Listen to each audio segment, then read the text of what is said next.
మీ రాశికి బుధుడు ఏ రాశ్యాధిపతి, ఏ స్థానాధిపతి? ద్వితీయ స్థానాధిపతి.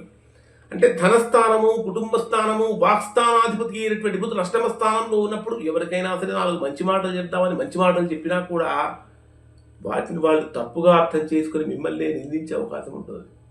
కాబట్టి అటువంటితో అనవసరమైన విషయాల్లో మనం వెళ్ళకూడదు.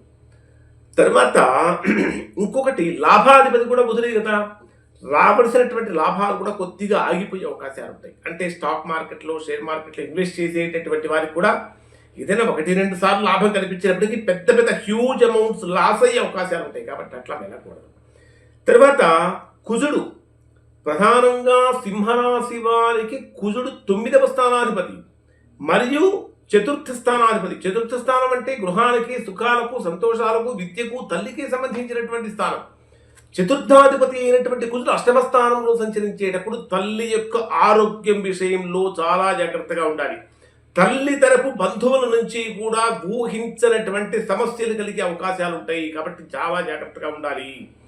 భాగ్యస్థానాధిపతి అయినటువంటి కుజుడు కూడా అష్టమ స్థానంలోనే సంచరిస్తున్నటువంటి కారణం చేత అనవసరమైనటువంటి విషయాలలో లీగల్ ప్రాబ్లమ్స్ వచ్చే అవకాశాలు ఉంటాయి. కాబట్టి చాలా జాగ్రత్తగా ఉండండి. ఇక అష్టమ స్థానంలో శని ఈ రోజు కాదు, ఇంకా 1.5 సంవత్సరం పాటు ఉంటాడు. శని అష్టమంలోనే ఉంటాడు. ఈ శని ప్రభావం చేత కూడా పనులు మందగిస్తూ ఉంటాయి. అయినప్పటికీ అంటే ఇన్ని రకాలైనటువంటి ప్రతికూలతలు మనకు అష్టమ స్థానంలో సంభవిస్తున్నప్పటికీ కూడా వీటన్నిటినీ అధిగమించడానికి రవి, గ్రహ రాజు అయినటువంటి రవి ఉచ్చ స్థానంలో కొరడా పట్టుకొని రెడీగా ఉన్నాడు. అంటే ఇది ఒక రకంగా చెప్పాలంటే సింహరాశి వారికి కొంతవరకు ఒక లాభాన్ని కలిగించేటటువంటిది, ఆనందాన్ని కలిగించే అంశం. అంటే పిత్రార్జితంగా వచ్చేటటువంటి ఆస్తులు కలిసి రావడానికి అవకాశం ఉంటుంది.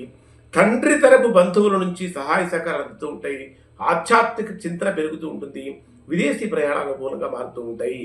మరి దశమ స్థానంలో సంచరించేటటువంటి శుక్రుడు ఉద్యోగపరంగా అనుకూలమైనటువంటి వాతావరణం కలుగుతుంది. తోటి ఉద్యోగస్తుల యొక్క సహాయ సహకారాలు కూడా లభిస్తూ ఉంటాయి.